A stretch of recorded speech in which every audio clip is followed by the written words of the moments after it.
दोस्तों, इंसानों के मिलजुल कर रहने से मुआशरा वजूद में आता है, और जब बहुत सारे इंसान मिलजुल कर रहते हैं तो उनके दरमियान मुख्तलिफ ताल्लुक कायम हो जाते हैं। कोई किसी का रिश्तेदार होता है तो कोई किसी का किराएदार होता है, कोई मालिक होता है तो कोई मजदूर होता है, कोई दुकानदार होता है तो कोई खरीदार होता है, कोई हकीम और डॉक्टर होता है तो कोई बीमार होता है, कोई इमाम होता है तो कोई मुक्तदी होता है, कोई उस्ताद होता है तो कोई शागिर्द होता है।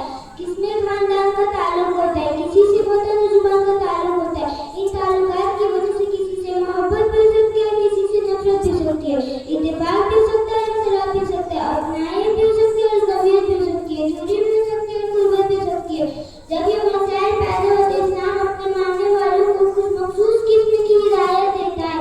इन हिदायत को सामने रखकर जिंदगी गुजारने से इस्लामी माशरा वजूद में आ जाता है। ये हिदायत बड़ी तफसील के साथ कुरान और हदीस में मज़कूर है, लेकिन मैं इस मुख्तसर वक्त में सिर्फ एक आयत और सिर्फ एक हदीस के हवाले से बताना चाहती हूँ कि इस्लामी माशरा कैसे वजूद में आता है। कुरान कहता है, ईमान वाले भाई बहन, हाँ उनका वतन अलग हो, उनकी जुबान अलग, उनके रंग मुख्तलिफ हो, बहरहाल भाई बहन हैं।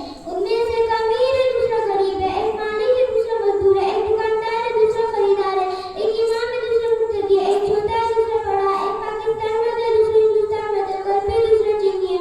इन सारे मुनाफात के बावजूद भाई भाई क्यों है? वो कौन सा रिश्ता है जिसने उनको आपस में भाई भाई बना दिया? कुरान का उनके दरमियान ईमान का रिश्ता और ये रिश्ता सारे रिश्ते से भरपूर है। रंग नस्ल और जुबान के रिश्ते टूट सकते हैं मगर ये रिश्ता नहीं टूट सकता।